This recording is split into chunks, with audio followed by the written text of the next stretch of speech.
ลูกเนาะใครคนละสิไปนอนอยู่หันเฟืองได้ยันงูยันสีเก็บไม่งอดออกมาแม่นละดินละเจียงดินแล้วก็ค่ะ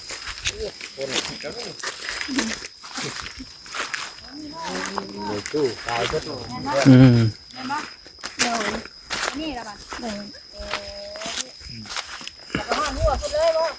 เอาทางเป็นแดดเลยเอาหนีไปเลยเอาไงกูหัวนี่เนาะ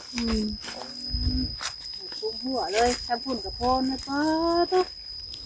กว้างเนาะงามเพิ่ม แล้วราคานี่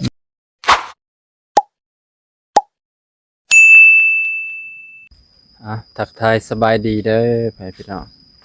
ทักทายสบายดีอีกครั้งนึงอีกเทื่อนึงคลิปที่3อันนี้เพิ่นยังพอดีเอื้อยบุญมาเพิ่นก็พากันไปเบิ่งดินของอ้ายคำลาพี่น้องสิไปเบิ่งดินเพิ่นที่เห็นเพิ่นว่ามีบ่อนขายแล้วก็มีผู้ขายให้ว่าง่ายๆก็คือพร้อมแล้วนะบ่ว่าจะเป็นเรื่องเงินเรื่องคำกับสะพานบุญเพิ่นว่าพร้อมแล้วให้พี่น้องหลายยูทูบเบอร์เขามาซอยเหลือให้พี่น้องจะนั้นก็ขอบมุกขอบใจขอบพระคุณที่ดีตนสงสารเมตตาอายคำลากับลูกชายเนาะวันนี้เราก็เลยมาเบิ่งบอนดินเพิ่นนั่นแหละให้พี่น้องมาเบิ่งดินเพิ่นว่ามันกว้างใหญ่ซำใดราคาเท่าใดมาเบิ่งกันว่ามันเหมาะสมบ่เนาะบางคนก็อาจจะเห็นหลายซ่องแล้วแต่วันนี้ก็เลยมากับเอื้อยบุญมาเพิ่นให้พี่น้องเป็นจังได๋ก็เดี๋ยวจังว่ากันใหม่ให้พี่น้องเดี๋ยวถ้าเอื้อยเพิ่นมาก่อนเนาะละทางหลังให้พี่น้องเอ้ยอากาศมื้อนี้ก็ถือว่าบ่ร้อนแรงปานใดแต่ว่าก็อบอ้าวอากาศบ่ลมไปพี่น้องถ้าลมน่ะก็สิดีอยู่บ่น้องก็สิตีรถกลับหลังจากที่ถ่ายคลิปนี้แล้วเนาะก็ถือว่าเฮาก็มาไกลแน่ดินเพิ่นก็อยู่ทางนี้ส่วนหลายก็เป็นหน้าเขาเจ้าเว้ยพี่น้องแท้เป็นหน้าทางนี้ก็สิเป็นต้นยางเบิดโอ้ยมีแต่ต้นยางสูงๆพุ่นพี่น้องเนาะแถวเขตนี่มีต้นยางสูงจำพ่อได้เฮ็ดให้มีน้ำเห็นบ่พี่น้องมันเก็บน้ำได้อยู่ก็ย้อนมีต้นไม้ใหญ่ทางนี้บ่พี่น้องคือสิทางนี้แหละตามเบิ่งพี่เห็นอ้ายเพิ่นย่างมาพี่บ่แม่นว่าแถวนี้บ่จักมีไห่มีนาคนอยู่ใดพี่น้องมีไห่มีนาพี่คือเจ้าปลูกต้นไผ่หน่อไม้3ฤดูเป็นไดเจ้าปลูกต้นไผ่มีไห่มีนาคือเจ้าอยู่ประจำอยู่หน้าสวนลายตามเบิงแถวเขตนี้เนาะเพราะว่าจังไรเขาก็จะแบบนี้แหละพี่น้องอยู่ไห่อยู่หน้าสบายกว่าแถวอยู่บ้านมันคับแคบเถียงนาเพิ่นเถียงนาปลูกคายดินคือซีเมนต์เนาะทางนี้เห็ดเตาพี่น้องทางนี้ก็เจ้าเห็ดเตาคือกันเอาไม้แดงยี่ห้อดีเพราะต้นอันนี้เลยพี่น้องออกแต่ละเทื่อเนี่ยประมาณ50พุ่นแหละพี่น้องนี่วันนี้เป็นดินนาพี่น้องเป็นดินนาดินสวนมันแล้วก็มันเป็นต้นยางพร้อมเด้อนี่ตามเบิ่งนี่คือมีต้นยางหากยางก็เจ้าตัด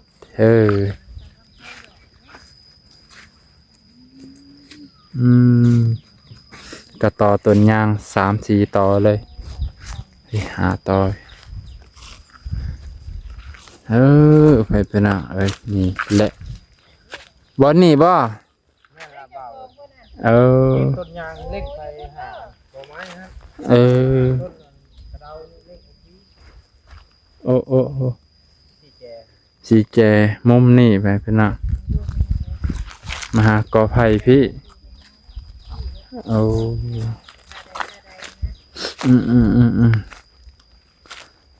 กับหน้าทางเลย ติดกับหน้าทางเลยคันใด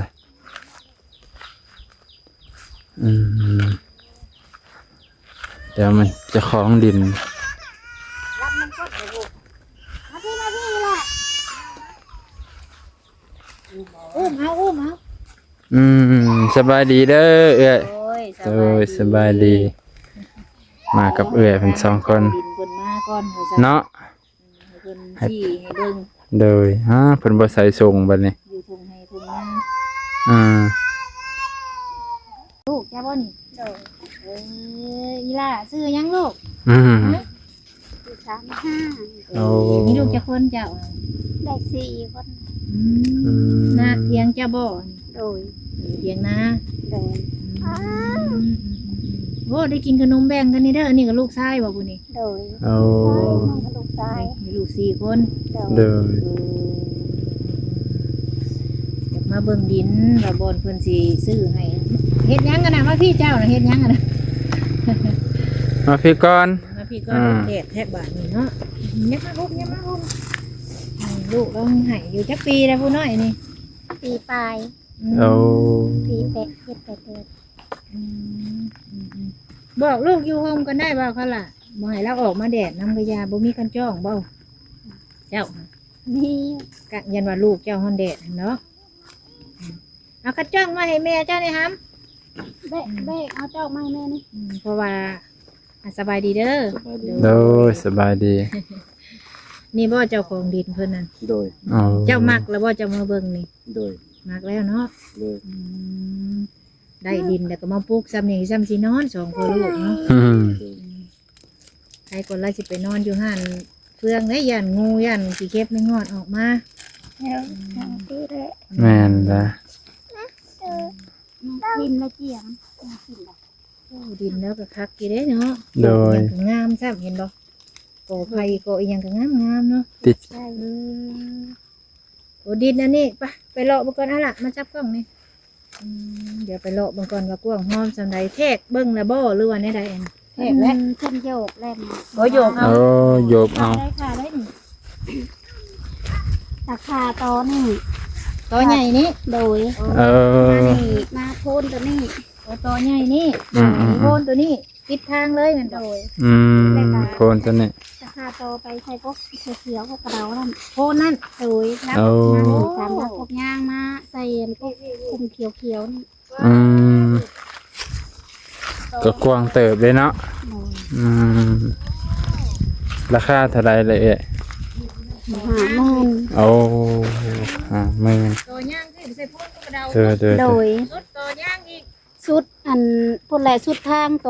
เขียวๆ นะ นะ อีก โดย โอ้ ชุดทางเลย ตัวนี้นั่นมีแต่ตัวใหญ่ๆแหละนี่มาเจ้าบ่ตะกี้ โดยไม่แต่แท้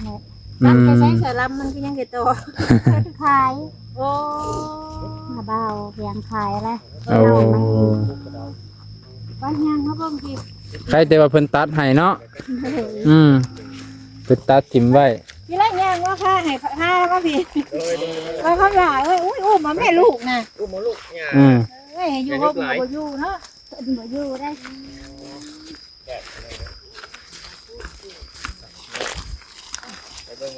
มวยรถบัง รถเอาไม่ไปตายไม่ขึ้นวัดเลยขอ ตัว เจ้า เจ้าบ่กินเจ้าบ่เลยบ่หอด ห่อนพวกม่วงนั่นแหละ โอ้ลายอยู่เด้อดิดเพิ่น โดย อืม โดย กระเดาอีกกับลาพ่อแล้วก็ออกไปพี่แม่นบ่ โดยไปใส่ตามรักทั่วไป โอ้ เพิ่นฟังรักไว้เบิดแล้วบ่นี่ โดย ที่เพิ่นหายไว้เพิ่นโยกเรียบร้อย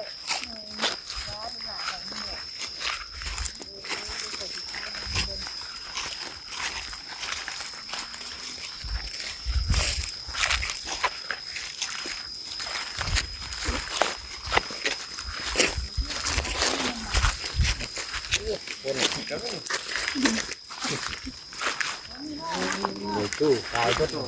อืม โดย นี่ละบ่ะ โดย แล้วก็ห้องหัวพุ่นเลยบ่ เอาทางเป็นแดดแรกเลย เลยเอานี่ไปเลย โอ้ยไงกูหัวนี่เนาะ คุมหัวเลยทำพุ่นกับโพนแล้วก็ตุ๊ก กว้างเนาะงามพร้อม อีกแล้วราคานี่ แม่น ถือว่าก็โอเคอยู่เนาะ โดย กับอีกอย่างมันก็อยู่ป่าอยู่ดอนนี่ โดย ก็ถือว่า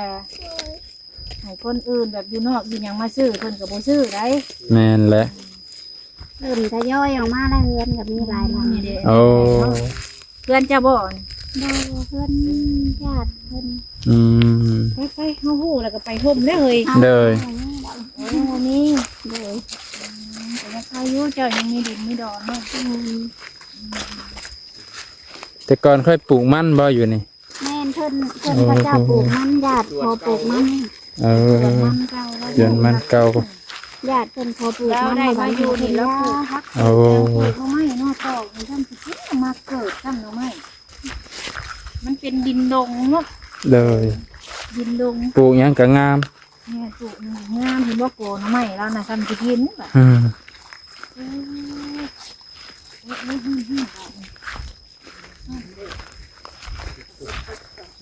แต่เขาวห่มเอาทางใด นั่งข้างในเถอะ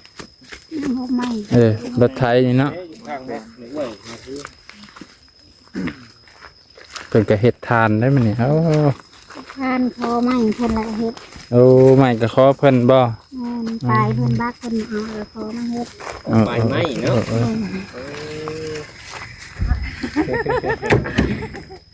ต่อไปไม้นะครับเจ้า อ่อนผักใดคือดินนี่เอาไม้มาเกิดเนาะ ป้าตัวหน่อไม้เป็นตาสะออนพุเป็นลำเลย ต่อไปเนาะ แม่นปลูกจักปีแล้วหน่อไม้นี่ 3 ปี โอ้3 ปีนี่ น้องบ่น้อง โดยไม่ได้น้อง แป๊บเดียวนะ นี่คือเจ้าของที่ดินเพิ่นเนาะเจ้าเนาะ โดย โอ้แบ่งขาย มาในแม่ ดีแล้วเจ้าขายยังได้มีหมู่ออกมาอยู่ใกล้ๆเนาะ อืม เลี้ยงกัน ให้คนอยู่ในมวน ที่มัน เออลายใจกันมวน กับเรา แม่นยืนเทียงกับ ไอ้ ไอ้ ตำรว ตำรว จ จ บาดนี้ขันยู ให้มาก มันฮ้อนลูก มาในติ๊กนะ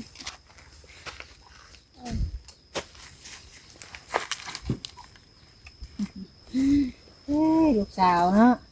โดย เป็นเจ้าของดินและเบงขายให้เราสิบอกก็มีคนเคยมาถามซื้ออยู่บ่เจ้า ก็มีอยู่ โอ้คนจะโอ้ คนสิให้เพิ่น เอาแต่เชียงไฮ้นี่เพิ่น เพิ่นก็เคยมาทำอยู่แต่น้ำแพง มาสิเปิดมาลูกมาสิเปิดให้มาลูกมาอย่าให้เด้อเขาได้กินนมเด้อให้เด้อ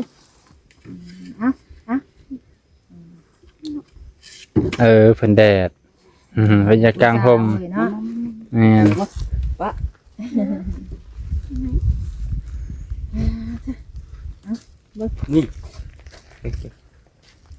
เอาหลอกขนมอีกแล้ว เฮ้ยป้าไปขรุม อืม นั่ง ลงมานั่งลุมกันลูกลงมานั่งลุมกันจะได้ขี่ตกลงมาเห็นไหมไปลงมาพี่กันลูกเว้ยลงมาพี่ลงมาแล้วจังหลิดเด้อห่า ตูดลงในไม้ ลงมาจะได้สีเชียนปั๊บ เสียบปักได้ ลงมากันก็ เบิ่ง คือ เบิ่ง นั่น เบิ่งเมียนกันบอลโดยคนที่เจ็บเนี่ยเมียนกัน อืม เอานะเดี๋ยวสีถามเบิ่งก่อนมันนี่เรื่องคายดินโดนอีกอย่างนี้เพราะว่าดินตัวนี้เนี่ยมันเป็นดินหน้าเจ้าเห็นบ่ โดย หน้าเจ้านี่มีใบตาดินเรียบร้อยบ่ แทกแบบยังบ่ทันได้ออก โอ้แทกใบตาดินขอบท้องเรียบร้อย โดย แต่ว่าแทกร่วมกันกับตัวที่ว่าสิคายให้แล้วนี้ โดย แต่ว่าเป็นใบขอบท้องเป็นของเจ้าเนาะมีแต่เจ้าบินดินแบ่งขายให้ โดย แบ่งขายให้ เจ้านี่เป็นพี่น้องกันบ่ โดย แต่ว่าอยากแบ่งขายให้กันเนาะ โดย เห็นเพิ่นบ่มีอยู่แล้วก็แบ่งปันกันนั่น เฮาผัดมีบอนอยู่บอนเช้า มี เนาะ บ่นเช้าแน่เฮาก็หลายแน่บ่ได้ติดแน่นะ เล เบ่ ย งให้เราเนาะ โดยเห็นเพิ่นบ่มีบ่นอยู่แล้วก็แบ่งให้ เลย แบ่งปันกันอยู่ อืม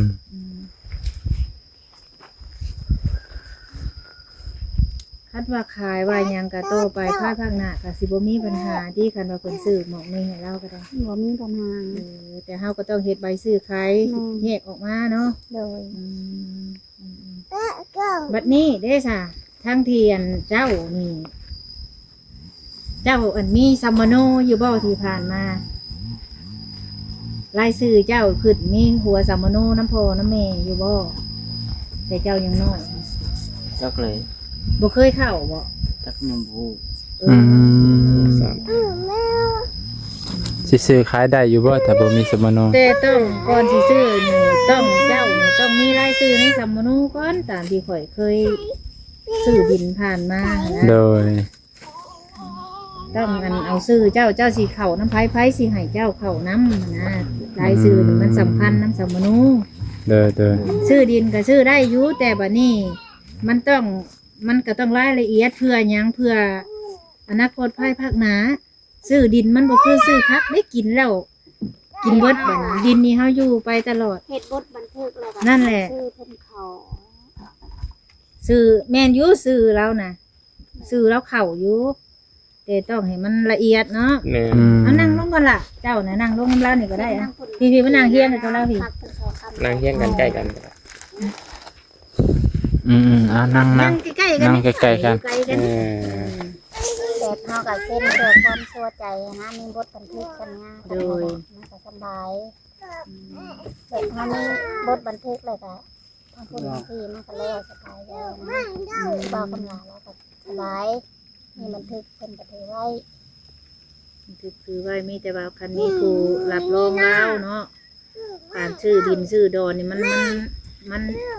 ขั้นตอนนี่มันขั้นตอนแบบว่าเฮาอยู่ตลอดชีวิตเด้อืมเพราะว่าอีกอย่างเนาะอันนี้ก็คือความคิด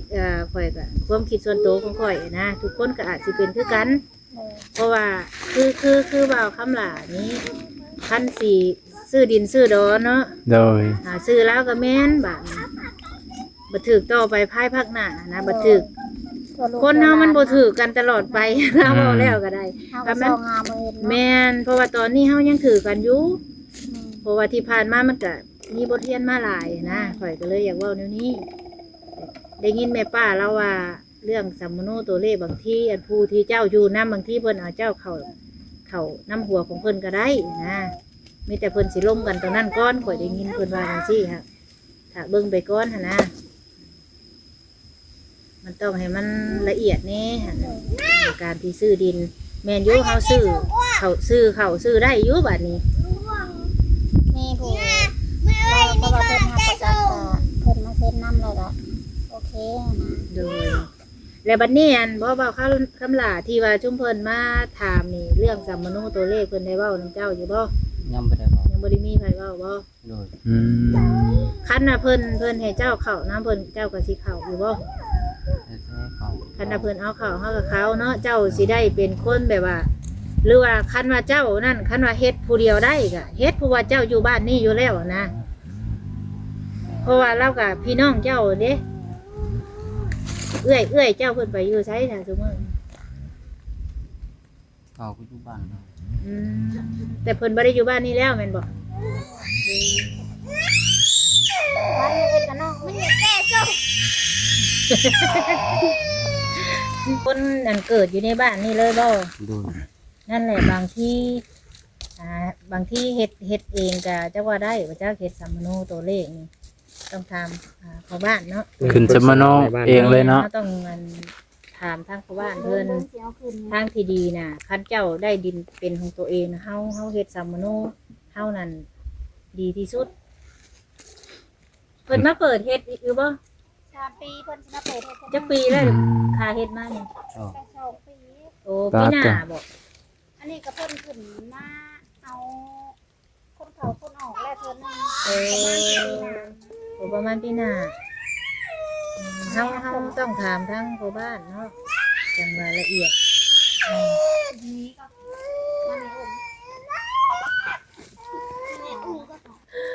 ถ้าเฮาขึ้นไปเฮ็ดเองก็บ่ได้บ่สมโนขึ้นไปเฮ็ดอยู่เมืองเลย ได้แต่แพง อืม ได้อยู่เฮ็ดนะคันว่ามันต้องใส่เงินเนาะต้องเล่นหน้าเล่นหลังนั่นแหละ ย่านว่าทางเจ้าภาพเพิ่นก็อยากได้ซื้อไว้ก็ต้องได้แล่นแบบนี้และจังได๋ไว้เนาะ ตัวนี้ก็ลำพังคันเรื่องเฮ็ดสัมมโนเนาะ อืม แล้วเรื่องเฮ็ดแล้วอยากเฮ็ดอยู่ดอกก็ โด ขึ้น ย อยู่กับเงินกับคำขึ้นอยู่กับว่าทางผู้หลักผู้ใหญ่สิเล่นให้เราบ่เดี๋ยวเฮาต้องถามทางพ่อบ้านก่อน โดย การที่เฮาสิซื้อดินนะว่าทางพ่อบ้านเพิ่นเว้าง่ายบ่นะเพราะ โด ว่าย อันนี้เฮาที่เฮาเว้าก็คือเฮาเว้าไปก่อนนะ เนาะ คือที่เฮาเว้าไปก่อนอันเพิ่นมาเบิ่งเช้านี่แหละเพิ่นเว้าหยังในบ่เกี่ยวกับดิน เพิ่นว่าสิปิ ปิดแบบใด ซื้อบ่ ปิดซื้อบ่เพิ่นน่ะมีเงินครบแล้วบ่ โดย เอา ทางใดแน่ที่เพิ่นมาเว้าว่าอัน ปิดนะ มีจักคนแล้ว นี่ เสี่ยวคน มีชื่อจักชื่อเพิ่นอยู่บ่ ลืมชื่อไว้ บุตรีแล้วเนาะหากระสอบมื้อจามื้อโดนไปก็ชื่อเองดอก ชื่อแต่หน้าบ่ชื่อซื้อเนาะอืม แต่เพิ่นมาบอกไว้เบิดแล้ว โดย มาบอกไว้แล้ว4คน โดย นั่น2หรือ4 3-4คนเนี่ยเพิ่น 3-4 คน โอ้ ชื่ ย อ จื้อ ได้แม่ดี นะ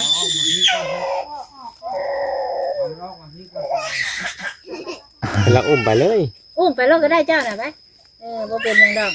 เฮานี่แหละง่ายไป เนี่ยโดย อ่ะ แม่ สั่งอ่ะ ถ้าเฮามีแต่เฮาโอ้เด้อลูกเด้อ อืม ลูกเด้อ เอาไปพี่น้องต่ออีกต่อจากเมื่อกี้โอ้เสียหลายอายไหมเฮ็ดอยู่ให้กินอยู่พี่เนาะ แต่ให้กินอยู่พี่ก็ได้ให้ โอ้อยู่เพิ่นก็ได้อยู่พี่ก็ได้เพิ่นก็บ่ได้ว่าหยังเนาะ โดย เดี๋ยวมาเพิ่นดีนะมาเวิร์ดมันจังซะ โดย เพิ่นก็ฮู้ว่าเฮาบ่มีเนาะ กับมันอยู่ที่โตเล่านั่นไหน โอ้ คนเฮาถ้าเข้าหมู่บ่ได้ไปใกล้ไผก็บ่ได้เด้ แม่นถึกโดย เพราะว่าเป็นเรื่องเป็นงานเจ้าก็มาช่วยเพิ่นบ่อิน โดย อืม คนเฮาถ้าว่าอยู่ไสถ้าเฮาขี้ข้านน่ะไผกินไผก็บ่เอิ้น แม่น นี่ละอะสิดุเฮ็ดหยังก็เพิ่น ผู้จั ใส่ ก แล้ว ช่ ก็ วย ไป เนาะ แม่น จักเฮ็ดผู้จักช่วย งานหนักงานเบาบ่ติ เด้อ อืมบ่ได้เผาทานซอยเพิ่นบ่ เอาทานเพิ่นแล้วก็มี โอ้ คันว่าสมมุติมาอยู่พี่เนาะมีฟืนเผาทานเผาหยังก็เจ้าก็เคยอยู่บ่ เฮ้ย เคยเผาอยู่ โด อื ย มเคยเฮ็ดเตาไว้นี่กะ โดย คันว่าได้มาอยู่พี่นี่คักได้เนาะ โดย เอาพี่น้องเอ้ยเราสิได้ดินอยู่ได้วันนี้ว่าซั่น อืม เห็นว่าปิดเบิดเลยว่ามีเงินมีหยังเบิดแล้วว่าซั่นก็ดีใจน้ำ โด เรา ย เลย ยินดีใจน้ำเพิ่นแหละ น้ำเด้อซั่นเด้อดีใจน้ ได้ดินปุ๊บแล้วก็ไม่เฮ็ดกระต๊อบอยู่พี่เลย โดย เฮาก็สิได้มาที่ทั้งพี่ได้วันนี้เนาะ แต่ว่ามีต่อหลายเนาะ ำ ต้องเลยมาขุดมา เป็นหยัง ก้นออก โตอก็จูด แม่นเขาต้องจุดไฟ ขับมาเฮามีแนวเฮ็ดอยู่แล้วเฮาเอาปืนมาคุมใส่จูด มันสิบ่เหนือคนหรอกขนาดที่ขี้ต้นชูงบ่ชูงเพิ่นยังตัดลงเหลือแต่ตอ แม่ มาแปลงเอาหั่นแหละคือว่าล่ะ โดย มาขุดมาแปลงเอา ดีใจอยู่บ่ ดีใจ ดีใจ โดย จะว่านอนยิ้มเบดคืนบ่จักแมลงนี่ยิ้มแต่คืนนี่บ่จักบ่ อืม ตะกี้นี่เพอๆไปใส่ก็อุ้ยอุกอังแล้วบ่ โดย อยู่ก็อยู่น้ำเพิ่นเนาะเพิ่นก็ดีอยู่แต่ว่าอยู่น้ำเพิ่นมันก็อีกแบบนึงเนาะ เด้อ เฮาก็อึดอัดอยู่ได้ แม่นแหละ แต่ว่าเฮาบ่มีที่มีทางบ่มีให้บ่มีนามีบ่อนอยู่บ่อนเช่าก็ยังใครอยู่เนาะดินเพิ่นก็กว้างได้พี่น้องเอ้ยก็ถือว่าดินเพิ่นก็ได้เป็นจะได้หาม ดินกว้างดินงามทางนี่ แม่ อยู่ต่อไปกับปลูกนั่นปลูกนี่ซ้ำสิมีกินอืม ต้อง เนาะ มันดุขยันเอาหั่นละ โดย มีใส่ก็ได้ ไปพี่น้องเอ้ย อีชานก็บ่เป็นแล้วคือว่าแล้ว ท ถ้าพอดีเลยลูกชายพอดีใหญ่พอดีได้ความคือมาอยู่พี่แหละกระทั่งเงินไม่เท่าบ่ได้โทรมาติดต่อมาบ่ ข่าวก็เสีย เสียแล้ว โดย จะมาถามข่าวร้านหั่นนะ ไม่ข่าวก็เสีย ไม่เท่าก็เสีย หลังจากไม่เท่าเสียบ่เจ้าจังพาลูกมา โดย อ๋อ